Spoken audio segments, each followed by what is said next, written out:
2025년 여전도의 주간으로 합평교회 사경회 42회 사경회를 허락하여 주신 하나님께 감사와 찬양을 올려드립니다. 은혜로운 사경회가 되기를 소망합니다. 간곡 말씀드리겠습니다. 월요일 저녁 시간 6시간을 거쳐서 할 텐데요. 빠짐없이 나오셔서 많은 은혜 받으시기 바랍니다. 예배 후에 장로님과 십부 여조 회장님들 기념 촬영이 있습니다. 꼭 참석해 주시기 바랍니다. 이 시간에 우리를 위해 대표해서 십여전도 회장으로 섬기시는 김성희 집사님께서 기도하시고, 이어서 사여전도의 회계로 섬기시는 박춘하 집사님께서 성경 봉독 하시겠습니다.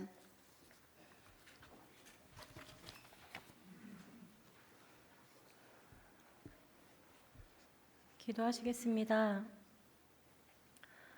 우리를 선한 길로 인도하여 주시는 주님, 지난 한 주간도 주님의 은혜로 우리들의 삶을 이끌어 주시고 하나님께서 거룩하게 구별하신 날에 예배에 나와 몸과 마음을 드리게 하심에 감사와 찬송을 올려드립니다. 지난 한 주간도 주님의 사랑과 은혜 가운데 있었지만 하나님 말씀 안에서 온전히 살지 못했음을 고백합니다. 늘 같은 죄에 무너지는 저희를 용서하여 주시고 부족한 우리의 삶을 통하여 주님께 영광 돌리며 살 수 있는 힘과 능력을 더하여 주시길 간절히 기도합니다. 그래서 참된 성도의 길을 걸어갈 수 있는 우리가 되게 하여 주시옵소서. 성도들 중에 질병으로 경제적 어려움 또는 여러 가지 문제로 힘든 마음을 안고 있는 분들이 있습니다. 주님께서 친히 저들의 심령과 육신을 어루만져 주시고 위로와 평안, 새 힘을 부어 주시옵소서.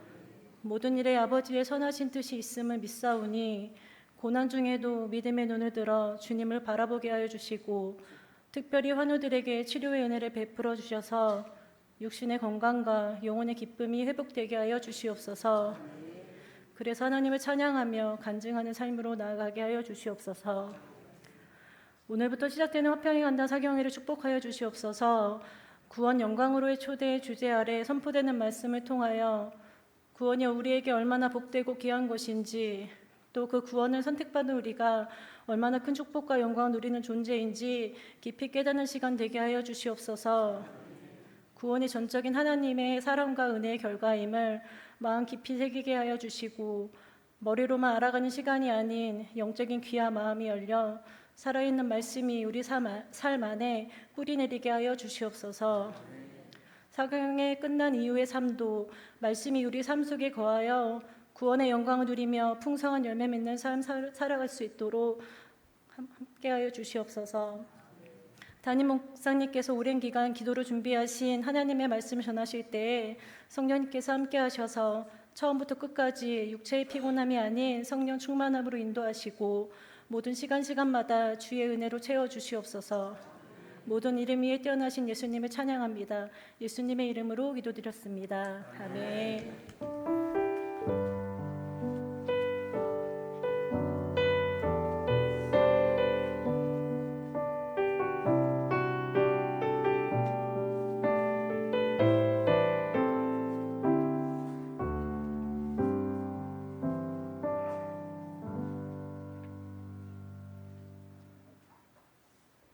하나님의 말씀은 사도행전 16장 11절에서 15절입니다.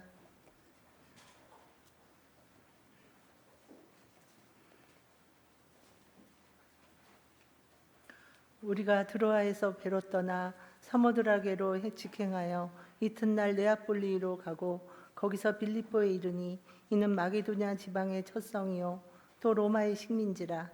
이 성에서 수일을 유하다가 안식일에 우리가 기도할 곳이 있을까 하여 문밖 강가에 나가 거기 앉아서 모인 여자들에게 말하는데 두아디라 시에 있는 자색옷감 장사로서 하나님을 섬기는 루디아라는 한 여자가 말을 듣고 있을 때 주께서 그 마음을 열어 바울의 말을 따르게 하신지라. 그와 그 집이 다 세례를 받고 우리에게 칭하여 이르되 만일 나를 주를 믿는 자로 알거든 내 집에 들어와 유하라 하고 강권하여 머물게 하니라. 아멘.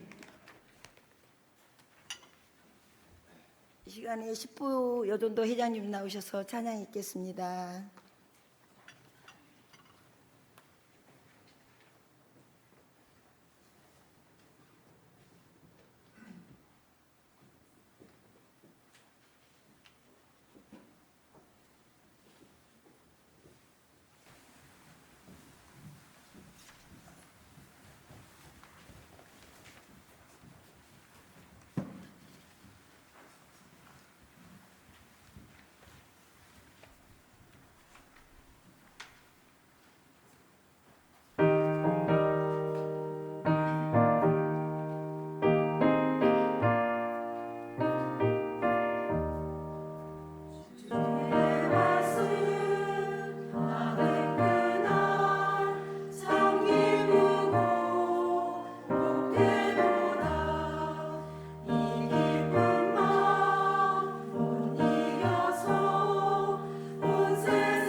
이 시간에 이상한 목사님, 담임 목사님께서 나오실 때 사경회를 첫째 날을 이과 부르심 소명이라는 제목으로 사경회 첫날을 말씀 전하시겠습니다. 많은 은혜 받으시기 바랍니다. 목사님 나오실 때 큰 박수로 환영하겠습니다.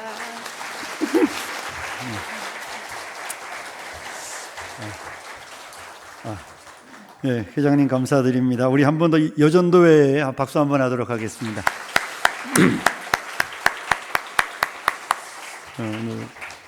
많이 참석해 주셔서 감사드리고 꽃을 달았더니 안 어울린다고 그런 이야기를 하신 분이 계셔서 미워하도록 했습니다. 우리 드린 예물을 위해서 기도하도록 하겠습니다.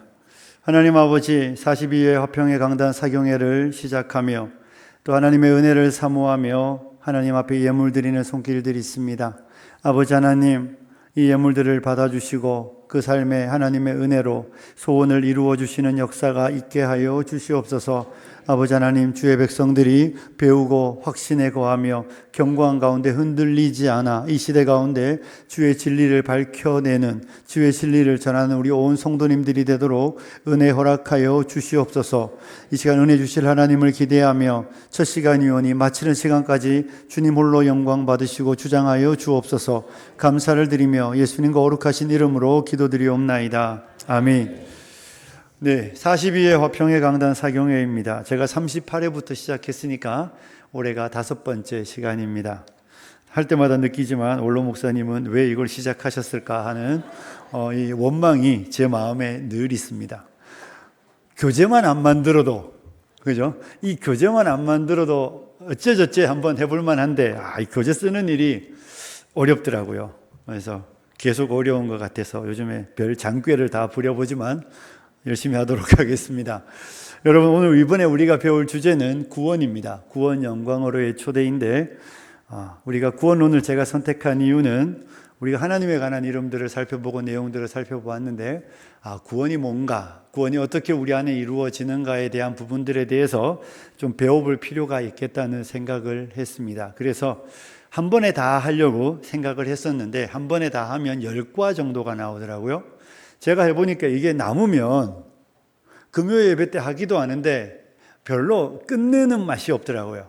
그래서 이번에는 수요일 날 끝냅니다. 수요일 날까지 딱 끝내고 내년이든 그 이후든 파트 2를 하려고 생각하고 있습니다. 오늘은 우리가 2과부터 합니다. 오늘 2과, 내일 저녁 3과, 화요일 저녁 4과, 그 다음 수요일 저녁 5과를 하고 1과는 화요일, 수요일 새벽 예배 때 진행하도록 하니까 오늘은 2과입니다. 여러분 책에 17페이지입니다. 우리 교재를 좀 보면서 진행해 가도록 하겠습니다. 본문 살피기인데요. 우리 다 아는 내용인데 짧게 살펴보겠습니다. 루디아를 찾아간 사람은 누구죠? 바울과 실라. 우리라고 말하는 사람은 바울과 실라입니다. 바울은 루디아에게 무엇을 했죠? 뭐 했을까요? 찾아가서 말을 했습니다. 말했다는 게 뭐죠? 생명의 복음을 전했던 것입니다. 자, 바울의 말씀을 들을 때 루디아 안에 일어난 일은 무엇입니까? 14절에 보면 주께서 그 마음을 열어 바울의 말을 따르게 하셨다. 주님이 그 마음을 열어서 바울의 이야기를 듣고 믿고 따르게 하셨다는 내용입니다. 그 다음 4번에는 바울의 말을 들은 루디아가 행한 일은 뭐죠? 세례를 받았습니다. 그리고 바울을 강권하여 자기 집에 머물라 이런 이야기를 했습니다. 이렇게 빠르면 목사님 너무 빨라요 하시겠지만 집에 가서 답다시고 다음 페이지로 넘어가도록 하겠습니다.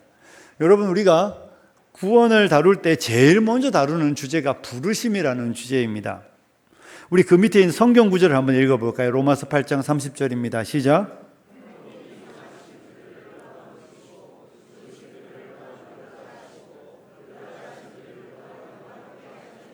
아멘. 자, 여러분, 구원의 목적을 이루기 위한 하나님의 확실한 순서가 있습니다. 사실은 우리에게 일어나는 첫 번째 일은 부르심이에요. 그런데 하나님 편에서 하시는 제일 먼저 하시는 일은 무엇일까요? 창세전에 우리를 예정하는 것입니다. 하나님이 하나님의 그 큰 경륜 안에서 저와 여러분을 예정하셨고, 그 밑에 보면 나옵니다. 창세전에 예정하신 하나님의 목적을 삶에서 이루기 위해 하나님께서 시작하시는 첫 번째 순서는 하나님의 부르심입니다. 그 밑에 있는 두 줄 같이 읽어볼까요? 시작.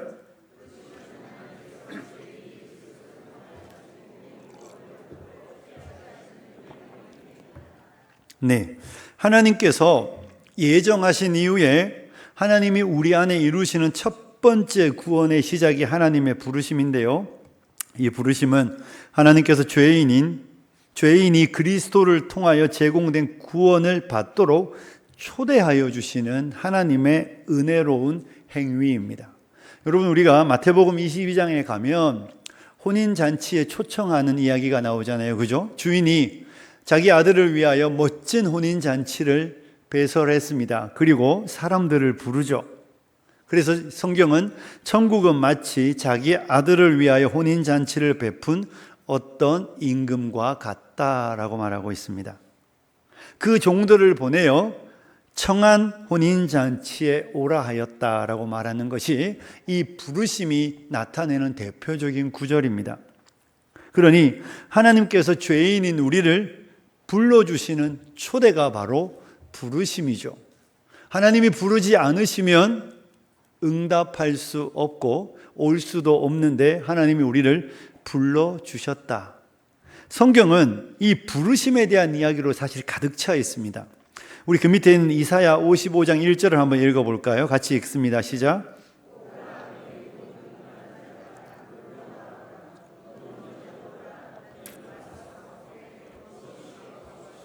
포도주와 젖을 사라. 아멘. 오라. 이게 원래 슬프다 이런 표현인데요.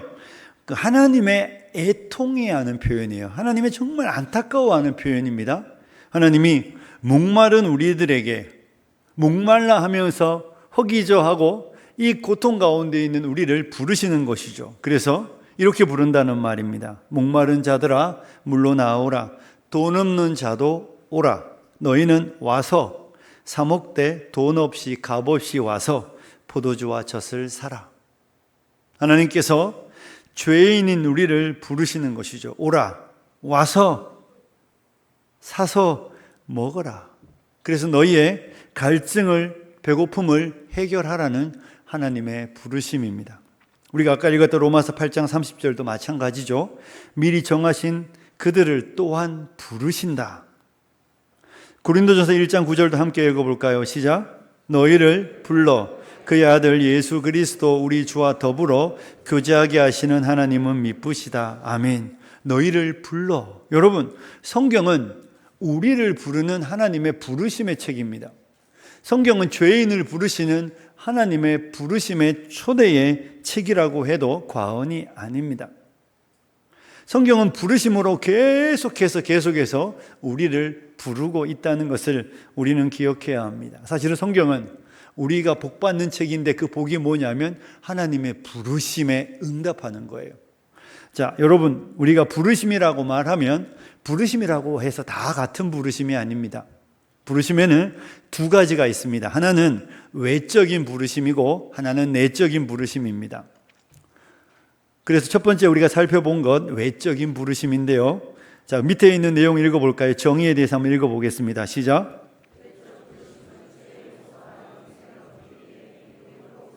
영접하라는 권고입니다. 죄인들을 향해서 그리스도 안에 있는 구원을 제시하고 제공하는 것입니다. 여러분, 이 외적 부르심, 이 부르심은 죄 용서와 영생을 얻기 위한 부르심이에요. 그러니까 기독교 진리의 핵심은 죄 용서와 영생이에요. 죄 용서를 위하여, 영생을 위하여 하나님이 우리를 부르시는 것이죠. 믿음으로 그리스도를 영접하라고 하나님 우리를 부르시는 겁니다. 그래서 죄인들을 향해서 하나님이 제공하는 이 부르심에서 죄 용서와 영생과 관련된 이야기가 사실 가장 중요한 개념입니다. 죄 용서, 영생. 그래서 이 외적인 부르심, 하나님의 부르심의 특징이 있는데요. 밑에 보면 이렇게 되어 있습니다. 모든 시대, 민족에게 주어지는 보편적 부르심입니다. 하나님이 온 세상을 향하여 외치시는 하나님의 부름이라는 겁니다. 제가 여기서 이렇게 여러분에게 사랑하는 성도 여러분 이렇게 부르듯이 하나님이 온 세상을 향하여 우리를 부르시는 그 부르심의 초대가 외적인 부르심이라고 생각하면 됩니다.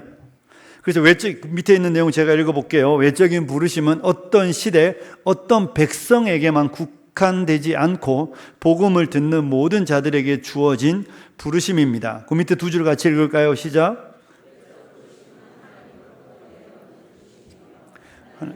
죄인을 향해 계속해서 부르시는 부름으로 하나님의 축복입니다. 하나님으로부터 내려오는 부르심입니다. 모든 복음을 듣는 모든 자들에게 주어지는 부르심, 모든 시대, 모든 민족 가운데 하나님은 계속해서 부르고 계신다. 여러분, 창세기에 노아가 몇 년 동안 방주를 만들죠? 120년 동안 방주를 만드는 건 무엇입니까? 그의 구원을 위한 것인 동시에 다른 한편을 모여 온 인류를 향한 노아의 복음 전도예요. 오라고, 너희는 와서 생명을 얻으라고. 하나님이 아브라함을 부르시고 아브라함을 계속해서 유리하고 방황하며 돌아다니게 하시는 이유가 무엇입니까? 아브라함이 복받는 것 자체가 목적이 아니라 아브라함을 통한 인류의 구원이죠. 아브라함의 하나님이 참 하나님이심을 하나님이 알리시기 위하여 하나님은 아브라함을 통하여 계속 부르시는 겁니다. 이스라엘을 누가 그런 질문을 하더라고요. 왜 하필이면 거기냐고. 이번에 명절에 갔더니 예수 안 믿는 사촌형이 저보고 물어요. 야, 하필이면 왜 그 땅이냐고. 왜 거기죠? 만약에 이스라엘 자체가 그냥 그들만 잘 먹고 잘 사는 게 하나님의 목적이었다면 이집트 같은 데 주셨어야죠. 넓고 좀 안전한 지역. 그런데 하나님은 약속의 땅 가나안 땅, 북쪽에도 강대국, 남쪽에도 강대국, 정말로 이 강대국 사이에 그들을 두셔서 하나님은 이스라엘을 통하여 뭘 가르치고 싶으신 겁니까? 이스라엘이 하나님의 말씀을 따라 살아낼 때마다 하나님의 능력이 나타나고 하나님의 돌보심이 나타나잖아요. 그리고 누구도 부인할 수 없는 이스라엘의 하나님이 참 하나님이시라는 사실을 알리시는 거예요.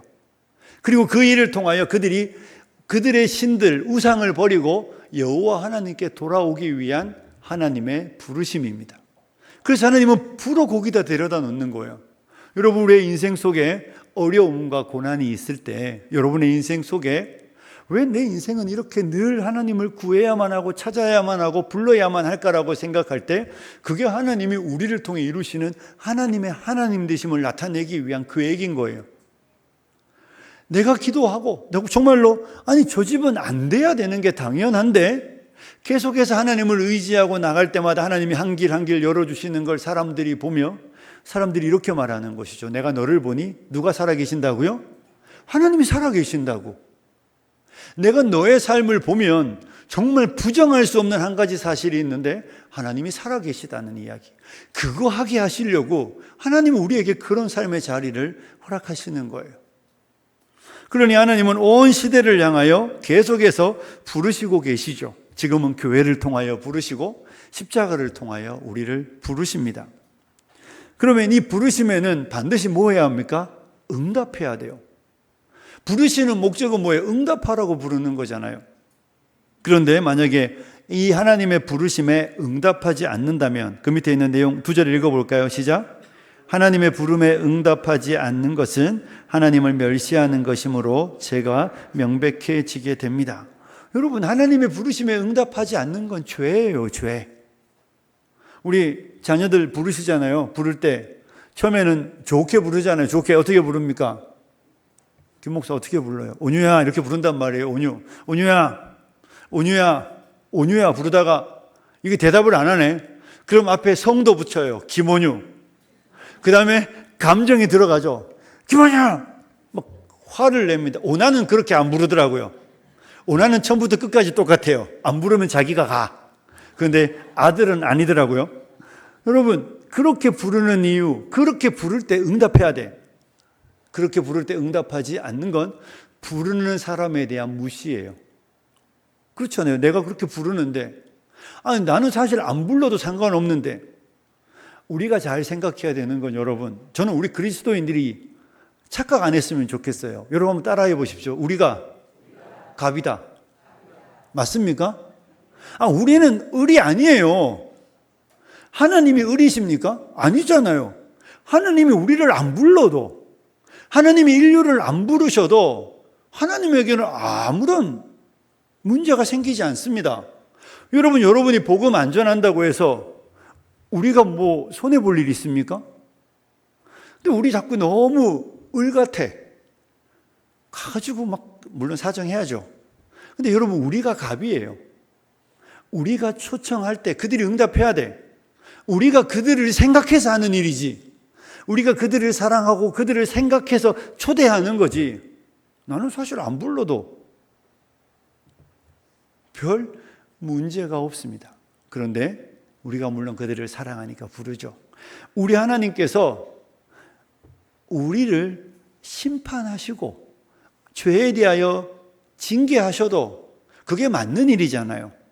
그러니까 반대로 자꾸 왜 하나님은 누구는 사랑하고 누구는 안 사랑해 이렇게 물을 일이 아니라 한결같은 우리의 질문은 이거예요. 따라해 보십시오. 하나님은 왜 나를 사랑하시지?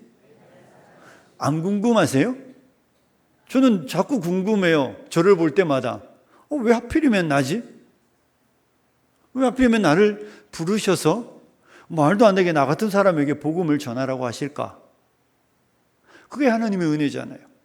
그러니까 하나님이 그 자비로우신 손길로 세상을 향하여 부르시는데 그 부르심에 응답하지 않는 건 하나님을 향한 멸시고 무시예요. 그래서 그건 반드시 죄가 됩니다. 그리고 여러분, 죄에는 뭐가 따릅니까? 형벌이 따르죠. 심판이 따릅니다. 그래서 이 밑에 예레미야서 한번 보십시오. 예레미야 7장 13절 같이 읽어볼까요? 시작. 이제 너희가 그 모든 일을 행하였으며 내가 너희에게 말하되 새벽부터 부지런히 말하여도 듣지 아니하였고 너희를 불러도 대답하지 아니하였느니라. 아멘. 보십시오. 새벽부터 부지런히 하나님이 말씀하셨대요. 그런데 안 들어. 불러도 대답 안 해. 그 결과가 무엇입니까? 바벨론의 포로로 끌려가는 것이었죠. 하나님이 그렇게 부르는데, 하나님이 그렇게 찾으시는데 대답을 안 하니까 그들에게 남은 건 심판밖에 없었습니다. 밑에 이사야서도 같이 읽어보겠습니다. 시작. 죽임을 당하리니 이는 내가 불러도 너희가 대답하지 아니하며 내가 말하여도 듣지 아니하고 나의 눈에 악을 행하였으며 내가 즐겨하지 아니하는 일을 택하였음이니라. 아멘. 여러분 보십시오. 하나님이 내가 너희를 칼에 붙일 것인즉 다 굽으리고 죽임을 당합니다. 우리가 이렇게 물으면 왜 하나님은 잔인하시게 죽이십니까? 하나님은 사랑의 하나님인데 왜 이러시죠? 이렇게 말하면 안 되는 이유가 그 성경 구절 뒷부분에 이는 내가 불러도 너희가 대답하지 않았기 때문이고 내가 말하여도 듣지 않았고 도리어 나의 눈에 악을 행하였으며 내가 즐겨하지 아니하는 일을 택하였음이니라. 이게 이유인 거예요. 아니 하나님이 왜 그러시냐고 물을 일이 아니라 하나님이 부르시고 하나님이 찾으시고 계속해서 말씀하시는데 아니 이분들이 하나님이 눈에 뭐만 행하는 겁니까? 악한 것만 골라서예요. 꼭 말 안 듣는 애들이 두드러 맞을 때 하는 이야기겠죠. 왜 때리냐고. 왜 때리겠어요? 맞을 짓을 골라서 하니까 때리는 거지. 이스라엘이 그랬고 이 시대가 그런 거예요. 이 시대가 하나님의 심판대 앞에 서면 그들 중에 이런 말 할 수 있는, 이런 말 하는 사람이 있을지도 모릅니다. 하나님 우리를 왜 때리시죠? 왜 징계하시죠? 하나님이 뭘 보여주시겠습니까? 파노라마 같은 그들의 인생을 보여주실 거예요. 야, 내가 너희를 얼마나 많이 불렀는지 보라고. 내가 너희를 이렇게 열심히 불렀는데 너희가 한 일은 악을 행하는 것이었고 내가 좋아하지 않는 것만 너희는 계속해서 택했다라고 말씀하신다는 겁니다. 오늘날 시대가 택하는 거 보십시오. 오늘날 시대가 계속해서 제가 그런 말씀 드렸잖아요. 유명해지려면 성경에 하지 말라는 것만 하면 세상에서 유명해질 수 있다. 사람들이 악이라고 말하는 일들을 서슴없이 행합니다. 양심이 분명히 우리에게 그거 아니라고 말하는데 사람들은 그 양심의 소리를 묵살해버리고 자기의 즐거움과 쾌락을 위하여 그것을 선택하는 거예요. 양심이 하나님의 뜻을 분명히 가르쳐 주는데 양심이 하나님의 마음을 전달해 주는데 아주 노골적으로 양심의 소리를 묵살하고 그 악을 행한 결과는 심판밖에 없는 것입니다. 그래서 하나님의 부르심에 응답하지 않으면 심판받습니다. 다음 페이지 넘어가면 예수님의 이야기잖아요. 예루살렘아 예루살렘아 선지자들을 죽이고 내게 파송된 자들을 돌로 치는 자여 암탉이 제 새끼를 날개 아래 모음같이 내가 너희의 자녀를 모으려고 한 일이 몇 번이냐. 뒤에 거 같이 읽을까요? 시작. 그러나 너희가 원하지 아니하였도다. 이게 이스라엘이 AD 70년에 멸망한 이유예요. 이들이 원하지 않는 겁니다. 원하지 않았기 때문에 심판이 주어질 수밖에 없었습니다. 그럼 왜 사람들은 하나님의 부르심에 응답하지 않을까요? 그 밑에 같이 읽습니다. 사람이 하나님의 부르심에 응답하지 않는 이유는 그의 영적 무능력과 도덕적 오만 때문입니다. 영적 무능력은 능력이 없는 거예요. 자기가 능력이 없는 것이죠. 하나님의 부르심에 응답할 능력이 없는데, 그러면 능력이 없어서 안 하는 거 아니에요? 물론 능력이 없어서 안 하는 거 맞는데요. 그런데 웃긴 건 그들은 자기가 능력 없다고 생각하지 않고 스스로 교만하여집니다. 그리고 스스로가 할 수 있다고 말하고 도덕적인 오만 속에 마치 내가 스스로 구원할 수 있는 것처럼 착각하는 것이죠. 내 스스로 나는 이 문제를 해결할 수 있어. 오늘날 사람들이 이야기하는 것처럼 나는 내 능력으로 이 땅에 하나님의 나라를, 이 땅의 유토피아를 만들 수 있어 라고 생각하는 착각입니다. 정치인들이 하는 어리석은 생각, 사람들이 하는 어리석은 생각, 내가 바꿀 수 있어. 됩니까, 여러분? 안 됩니다. 그럼에도 불구하고 이 하나님의 부르심에 응답하지 않는 사람들의 이유는 그들의 무능력과 도덕적 오만입니다. 밑에 있는 고린도전서 말씀을 읽어보겠습니다. 시작.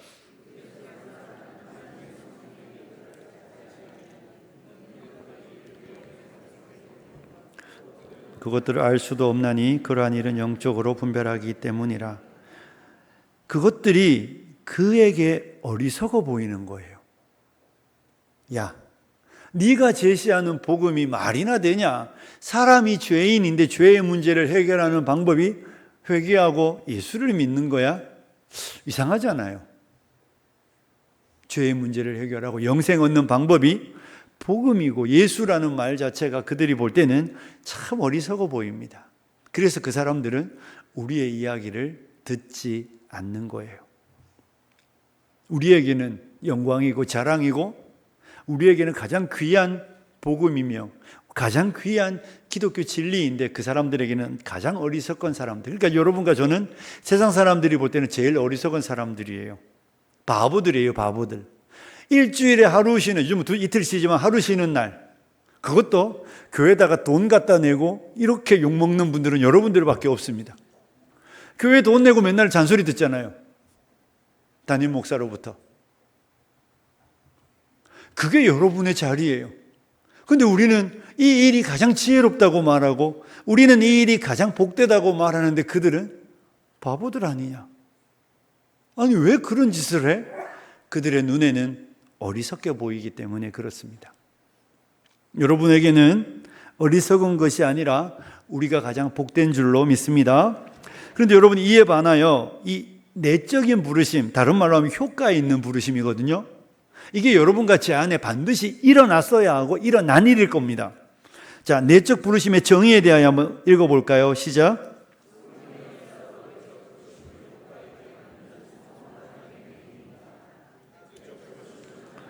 성령을 통해 개인의 마음을 감동시켜 복음을 받아들이고 구원에 응답하게 하는 능력 있는 부르심입니다. 문장이 길어서 어려울 수도 있는데요. 여러분 보시면 이런 겁니다. 복음 진리가 선포되었는데 누군가는 야, 말 같지도 않은 이야기 하지 마 이렇게 말하는 사람이 일단 반 있어요. 그런데 그 가운데 어떤 사람에게는 이런 일이 일어난다는 겁니다. 하나님께서 그 성령을 통하여 그 사람의 마음 속에 감동을 일으키시는 거예요. 그리고 그 나사렛 예수가 우리의 죄 때문에 나는 죽어 마땅한데 죽어 마땅한 내가 예수 그리스도의 십자가의 대속으로 말미암아 회개하고 예수를 믿으면 구원 얻는다는 이야기가 마음에 믿어지는 거예요. 그 복음이 믿어지기 때문에 그 복음을 받아들여서 하나님의 구원에 응답하게 되는 것이죠. 이것이 바로 내적인 효과 있는 부르심이라는 겁니다. 무슨 말인지 이해하시죠? 어려운 이야기 아니에요. 그게 믿어지네 이거예요. 누구는 그걸 어떻게 믿어 이렇게 가는 것이고 어떤 사람은 그걸 믿는 거예요. 이것이 외적인 부르심이 내적인 부르심으로 효과 있는 부르심이 되는 길입니다. 누가 하시는 겁니까? 하나님께서 그의 성령으로. 자, 밑에 웨스트민스터 신앙 고백서 부분을 같이 읽어볼게요. 시작. 10장 1절에 하나님께서 예정하신 자들을 그의 말씀과 성령으로 그들의 본성의 어둠과 사망에서 건져내어 예수 그리스도로 말미암아 생명으로 이끄신다, 이렇게 되어 있습니다. 하나님께서 예정하신 자들을 그의 말씀과 성령으로, 이렇게 되는 것이죠. 그 어두운 본성과 사망에서 건져내시는 겁니다. 여러분, 하나님이 소돔과 고모라 성을 멸하실 때 하나님이 주의 사자들을 보내서 이야기하잖아. 이 성을 멸하실 거다. 롯에게 이야기했습니다. 너의 가족들을 다 와라. 롯의 사위들이 뭐라고 여겼죠? 농담으로 여겼다 이러거든요. 말 같지도 않은 이야기하고 있다고. 그런데 하나님은 그렇게 하시잖아요.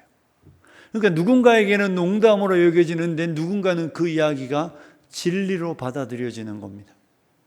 노아는 하나님의 이야기를 들을 때 정말 하나님이 그렇게 하실 거야 라고 그 이야기가 믿어져서 그 일을 하는 것이고, 그 노아의 8 식구를 제외한 모든 세대 사람들은 말 같지도 않은 이야기라고 말하는 것이죠. 그래서 하나님의 말씀과 성령으로 우리는 이 부르심에 응답하게 되는 것입니다. 밑에 있는 특징 부분을 제가 읽을게요. 내적 부르심은 구원을 유효하게 하는 능력의 부르심입니다. 후회 없는 부르심입니다. 변경되지 않고 취소되지 않는 부르심입니다. 여러분, 능력의 부르심이에요. 영생을 주시기로 작정한 자는 다 믿게 되어 있습니다. 뿐만 아니라 하나님의 부르심에 후회하심이 있습니까? 없습니까? 없습니다. 여러분이 정말로 하나님의 이 내적인 부르심을 받았다면 그 구원은 취소됩니까? 안 됩니까? 안 된다는 거예요. 왜냐하면 내가 한 일이 아니기 때문이에요. 하나님이 하신 일이기 때문에. 그래서 변경되지 않고 취소되지 않는다는 겁니다. 그 다음 페이지로 넘어가면 성령께서 어두워진 지성을 조명하시고, 조명은 밝혀주는 거예요. 완악한 의지를 부드럽게 하시며 살아계신 하나님에 대한 적대적인 마음을 누그러뜨리셔서 거듭나지 않은 자를 그리스도께로 인도하여 구원에 이르게 하신다는 내용은 계속해서 나올 겁니다. 내적 부르심은 우리로 응답하도록 일깨웁니다. 우리의 응답은 자발적 결단처럼 보이지만 성령의 역사로 가능하게 된 것입니다. 여러분, 자발적 결단이라는 건 이런 거예요. 믿을 사람 나오세요 하고 나는 나왔어. 그런데 만약에 내가 나왔다면 그 행위는 누가 내 마음에 일하신 거라는 겁니까? 성령님이 하신 거라는 거예요. 성령님이 내 마음에 예수 그리스도를 구주로 믿도록 일하셨다는 겁니다. 그래서 우리 안에 일어나게 된 것입니다. 내적 부르심의 목적은 예수 그리스도와 교제, 이건 내일 모레 새벽에 다룰 내용입니다. 교제하고 축복을 누리게 하며 자유를 얻고 화평, 거룩, 소망, 영생과 하나님의 나라와 영광을 누리게 하기 위함입니다. 잔치를 벌려놓고 임금이 자치의 사람들을 초대한 이유가 뭡니까? 잔치를 즐기라고, 잔치를 누리라고. 이것이 하나님의 목적이죠. 하나님은 우리를 잔치로 초대했습니다. 믿으시죠?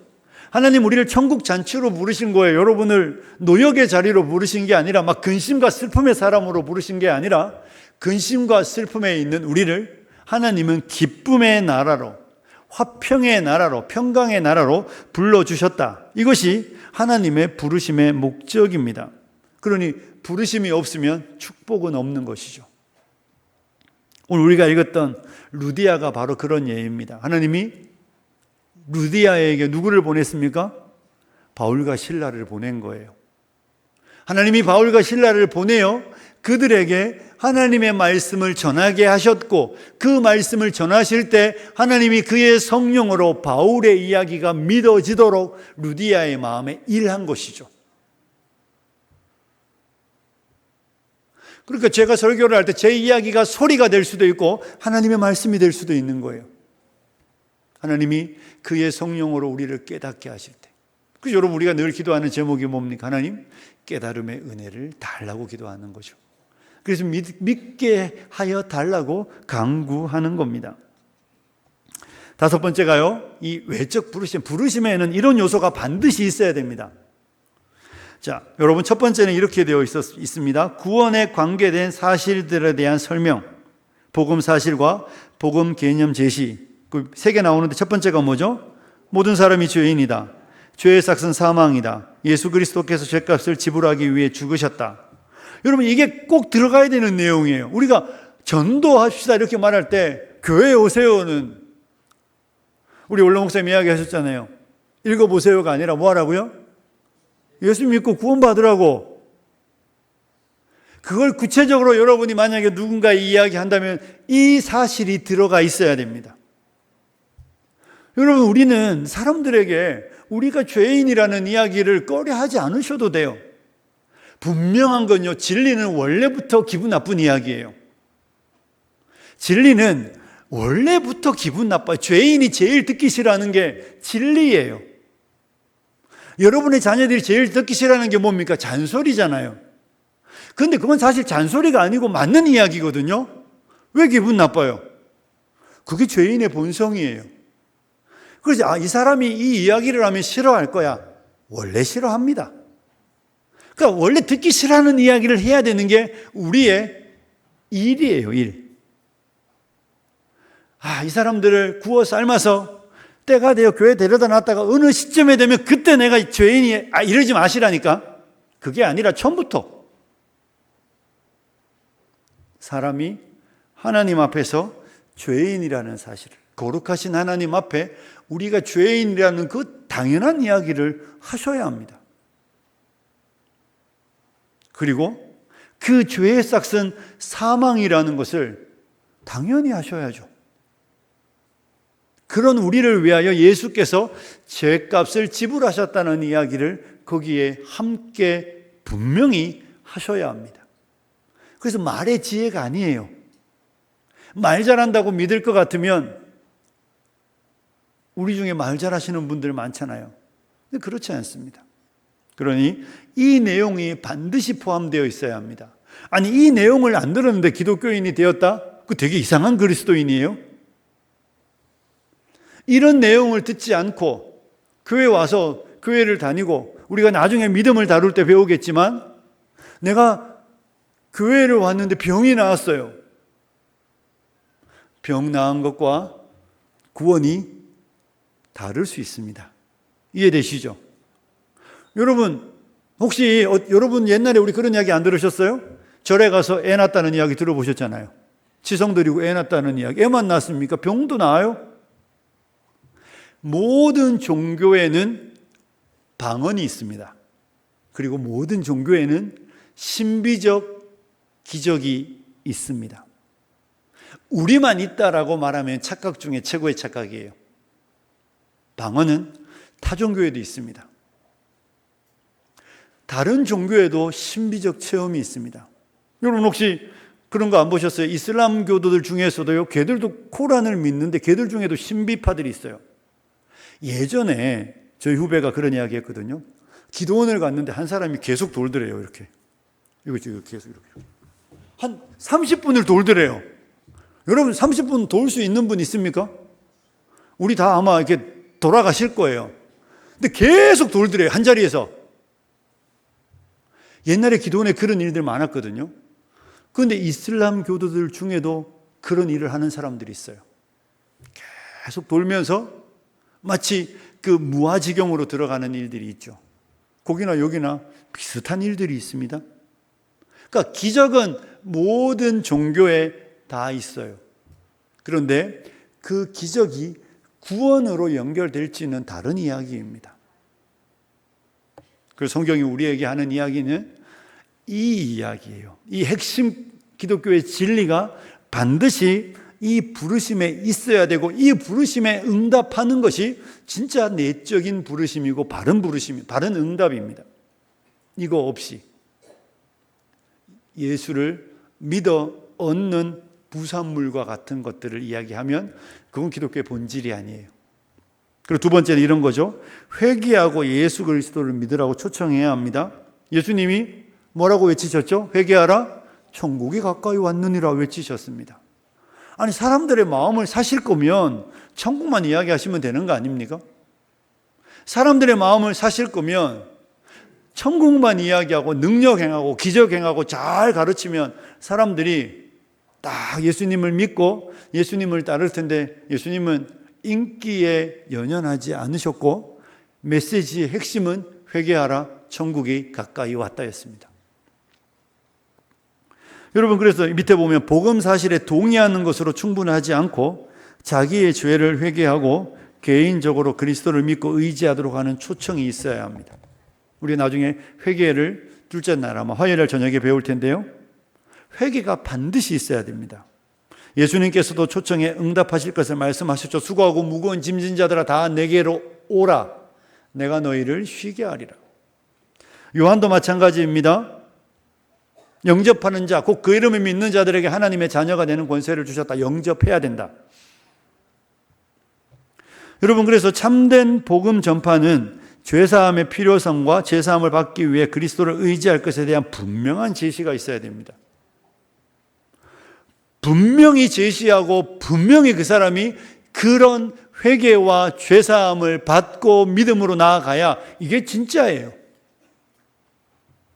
그러면서 우리가 동시에 전해야 되는 게 믿는 자들에게 주어지는 용서와 구원의 약속이죠. 그리스도께 오는 사람들에게 약속된 용서와 약속의 말씀이 소개되어야 합니다. 가장 우선적인 약속은 죄사함, 하나님 안에서의 영생, 또한 그리스도께서 자신을 찾는 자들을 영접하신다는 이 약속의 말씀들을 전하고 우리는 이 복음의 진리에 반응한 사람들인 줄로 믿습니다. 자, 여러분, 적용으로 넘어가면요, 이렇습니다. 그래서 우리는 자신의 소명을 점검해야 합니다. 고린도전서 13장 5절 읽어볼까요? 시작. 네. 성도는 단순히 교회에 다니는 것이 부르심의 확인이 아니에요. 하나님의 내적 부르심에 응답했는지 스스로 확인하고 점검해야 합니다. 나는 진리를 들었고 그 진리에 응답했는가? 저 교회 다녀요. 이게 우리의 구원을 이야기하는 게 아니라 나는 예수 그리스도의 진리 안에서 분명히 회개와 믿음의 이야기를 들었고 회개하고 믿는 그것에 응답했는지 우리 자신의 그 부르심을 점검해야 합니다. 오늘날 기독교가 너무 쉽게 사람들을 당신은 그리스도인입니다 이렇게 말하는 경향들이 있습니다. 여러분, 예수님은 부자 청년을 잡지 않으셨어요. 그죠? 예수님은 부자 청년을 잡을 수가 없었습니다. 이것이 예수님이 전한 복음 전도의 방식입니다. 말세가 되면 교회 안에서 진짜와 가짜를 구별한다고 말씀하셨습니다. 하나님의 집에서 심판할 때가 시작되었다. 이 말 속에 이미 아주 두려운 이야기가 있습니다. 하나님의 집에 진짜가 있고 가짜가 있다는 이야기예요. 세상은 이미 심판을 뭐 했습니까? 받았다. 왜요? 하나님의 아들을 믿지 않음으로 이미 심판을 받은 거예요. 아니, 세상은 심판할 이유가 없어요. 할 필요도 없어요. 내 교회 안에, 하나님의 집 안에 있는데 나는 연수로, 나의 신앙의 경력으로, 나의 교회의 봉사로, 내가 교회에서 하는 일들로 나의 믿음을 증명하는 게 아니라는 거예요. 내가 복음 진리의 말씀을 들었고 그 말씀에 응답했는가입니다. 그래서 우리는 우리의 부르심을 점검해야 합니다. 둘째는요, 소명은 은혜의 선물임을 기억하고 겸손해야 하죠. 그렇습니다. 여러분, 부르심이 우리의 행위가 아니라 하나님께서 전적인 은혜로 부르셨음을 기억하고 우리에게 하나님의 사람을 보내셔서 복음을 듣게 하신 하나님께 겸손하게 감사해야 합니다. 여러분, 한국교회가 한국이라는 나라가 우리에게 막 선교사를 보내주세요 이렇게 외친 적이 없잖아요. 그런데 1945년 이전에 한국에 들어온 개신교 선교사님들의 숫자가 한 1,500명 정도 됩니다. 아니, 지금이야 대한민국 막 K-팝으로 이 난리지만 1945년 이전에 대한민국은 아무것도 없습니다. 정말 미지의 땅이고 선교사님들이 아이를 낳고 막 하루, 일주일, 한 달에 막 죽어요. 오늘날 우리는 풍토병이라는 말 아십니까, 여러분? 우리 청년들 풍토병 알아요? 그 땅에 있는 질병이에요. 그 나라에 있는. 그런데 선교사님들 애들은 지금으로 말하면 선진국에 살다가 이 후진 나라에 왔는데 애들이 풍토병으로 얼마나 많이 죽었는지 모릅니다. 그런데 그 1,500명이나 되는, 그리고 그때 한국기에 왔던 선교사님들의 나이는 대부분 20대예요. 우리 청년들 나이에 결혼을 하고 오기도 하고 결혼을 안 하고도 이 한국 땅에 온 선교사님들의 숫자가 거의 1,500명이나 되니까 어마어마한 숫자죠. 그분들이 왜 왔습니까? 하나님이 보내셔서 온 것이죠. 하나님이 보내셨고, 그래서 그분들이 우리에게 복음의 말씀을 전해준 것입니다. 그래서 저와 여러분은 그 부르심을 받아서 오늘 여기에 있는 것이죠. 한번 생각해 보십시오. 여러분은 어떻게 예수를 믿게 되었습니까? 여러분에게 진리를 전해준 사람은 누구입니까? 여러분에게 이 복음 진리의 말씀을 가르쳐 준 사람이 있습니까? 그 사람은 여러분의 생명의 은인이에요. 그런 사람들이 있었기 때문에 내가 여기 있는 거잖아요. 그래서 우리는 감사해야 합니다. 부르심을 생각할 때마다, 야, 내가 결혼을 잘해서 예수를 믿게 되었구나. 우리 저 어디에 앉아 계시는 조 집사님, 그런 분 결혼을 잘해서 예수를 믿는 거 아닙니까? 그렇게 우리는 다양한 방식으로 하나님의 은혜를 받게 된 것이죠. 그러니 소명은, 부르심은 은혜의 선물임을 분명하니까 감사하시고 겸손하시기를 축복합니다. 그래서 소명에 합당하게 살아야 합니다. 그죠? 부르심에 합당하게 행하라. 그럼요. 우리가 계속 배울 내용이니까 넘어갑니다. 여러분, 소명이, 네 번째 읽어봅니다. 시작. 소명이 사명으로 확장되어야 합니다. 밑에 거도 읽을게요. 시작.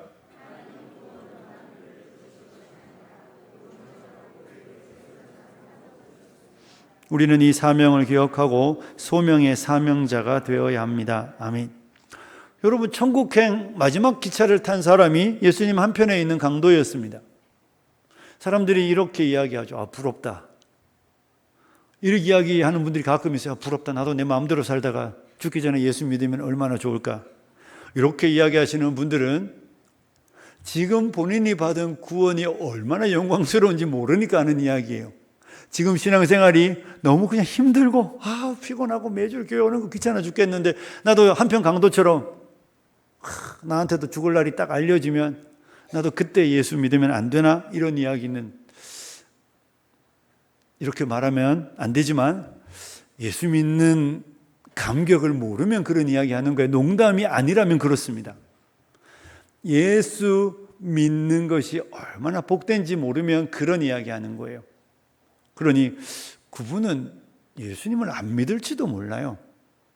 예수님을 믿었으면 제일 불쌍한 사람이 누굽니까? 그 강도예요. 아니, 죽기 전에 예수를 믿어서 천국에 가긴 갔는데 우리말로 하면 쪽팔리잖아요.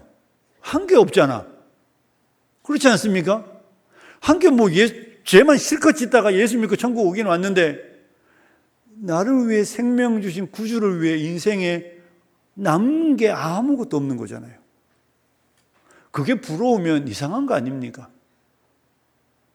사랑한다고 뻔질러하게 아내에게, 남편에게 이야기해놓고 해준 게 아무것도 없어. 평생 나만을 위해 살았어. 그거는 나쁜 사람이잖아요.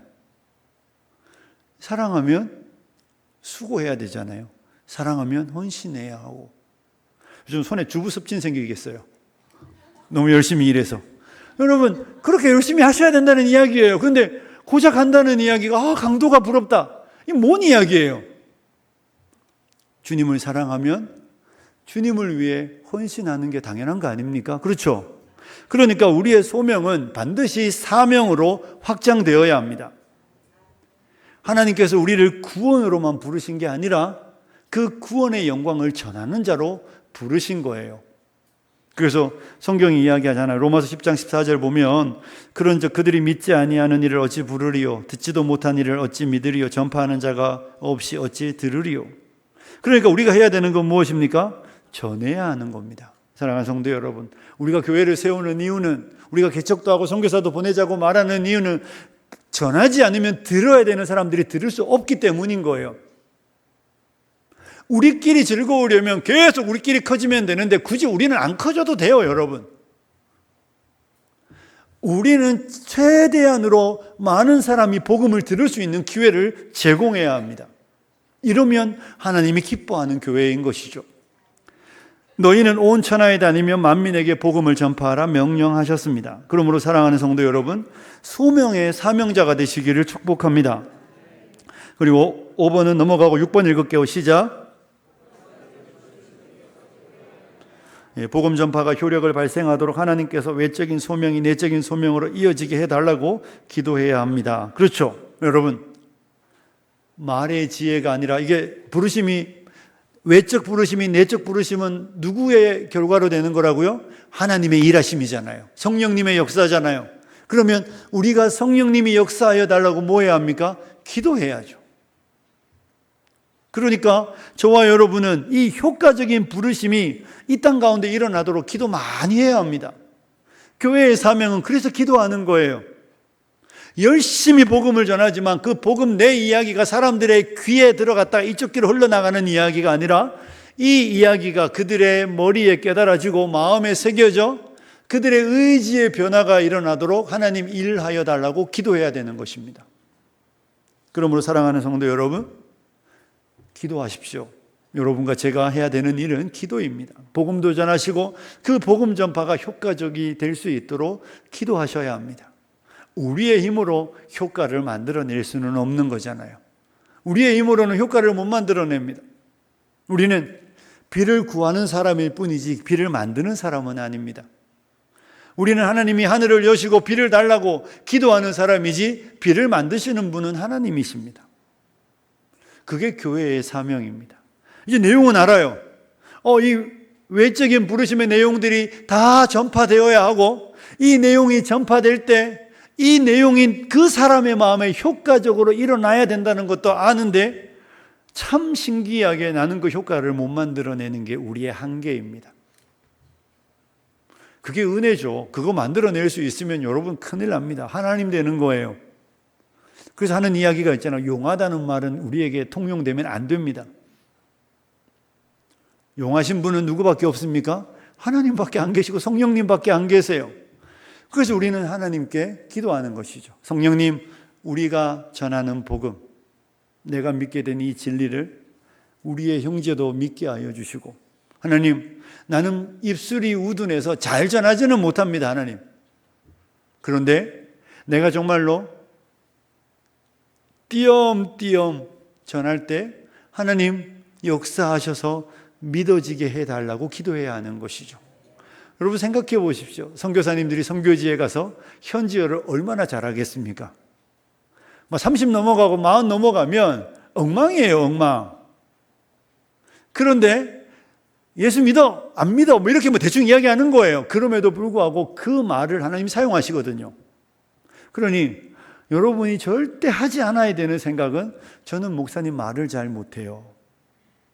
원래 말은 다 못하는 겁니다. 우리의 말의 지혜가 아니다. 누구의 일하심이라고요? 하나님의 일하심이다.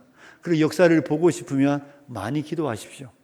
하나님, 이 효과적인 부르심이 일어나도록 하나님께서 사용하여 주셔서 은혜가 일어나도록 은혜 달라고. 특별히 우리 청년들, 이 복음의 불모지를 살아가시는 여러분들은 더 많이 그러셔야 합니다. 여러분 두려워하지 말고 예수가 하나님 되심을 전하시고 사람이 죄인이라는 것과 심판이 있다는 이야기 하셔야 돼요. 그리고 우리가 죽음의 순간을 맞이할 때 담대하게 그 죽음의 길을 갈 수 있도록, 그들이 영원히 그리스도를 영접할 수 있도록 담대하게 복음을 전하시는 청년들이 되시기를 축복합니다. 그리고 꼭 기도하십시오. 사랑하는 청년 여러분, 여러분 보고 하라는 이야기가 아니라 우리는 전하기만 하고, 우리는 전하고, 우리 찬송가 있잖아요. 전하고 기도해. 이게 우리의 일이에요. 전하고 기도해. 전하고 기도해. 그러면 하나님이 하신다. 이것이 답입니다. 자, 마무리하겠습니다.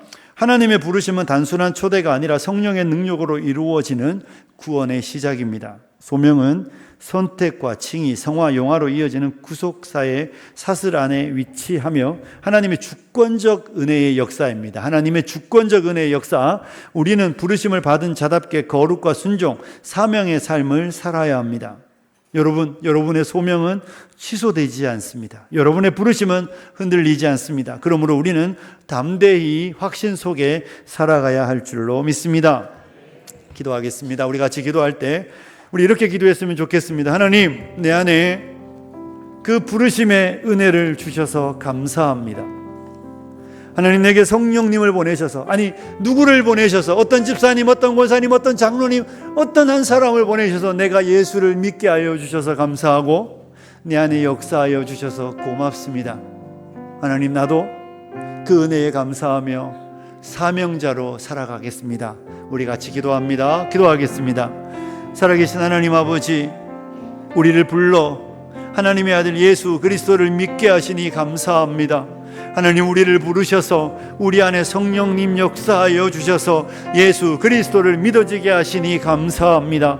아버지 하나님, 우리의 힘과 능력으로 믿은 것이 아니라, 우리의 지혜로 믿은 것이 아니라 하나님의 역사로, 하나님의 은혜로 믿게 되었사오니, 하나님, 우리 안에 이 믿음의 역사를 이루신 하나님께서 아버지 하나님, 우리가 날마다 이 구원의 감격 속에 살아가게 하여 주시옵소서. 하나님, 우리가 날마다 하나님이 구원의 감격 속에 살아가는 주의 백성들이 되게 하여 주시옵소서. 오 거룩하신 하나님 아버지, 우리 안에 이 구원의 은혜를 주셨으니 우리가 이 기쁨을 날마다 누리는 주의 백성들이 되게 하여 주시옵소서. 오 하나님, 우리 안에 오시고 말씀하여 주시고, 하나님 우리 안에 오셔서 하나님의 선하신 은혜를 나타내 보여 주시옵소서. 우리가 두려워하지 않고 성령님의 일에 참여하는 영광을 누리게 하여 주시옵소서. 아버지 하나님, 우리 사랑하는 성도님들이 이 부르심의 일, 이 외적인 부르심을 우리의 삶의 자리에서 복음을 전함으로 하나님의 영광을 나타내는 사명자들이 되게 하여 주시옵소서. 하나님, 우리의 삶의 자리가 그리스도의 복음을 전하는 그 자리가 되게 하여 주시옵소서.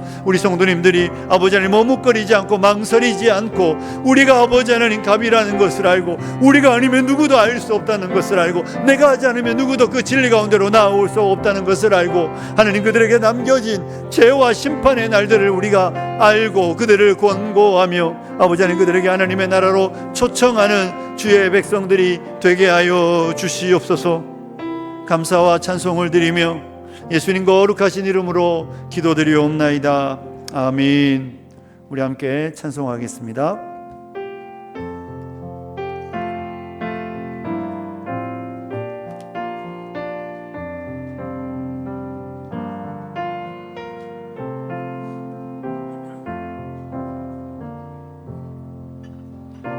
예수가 우리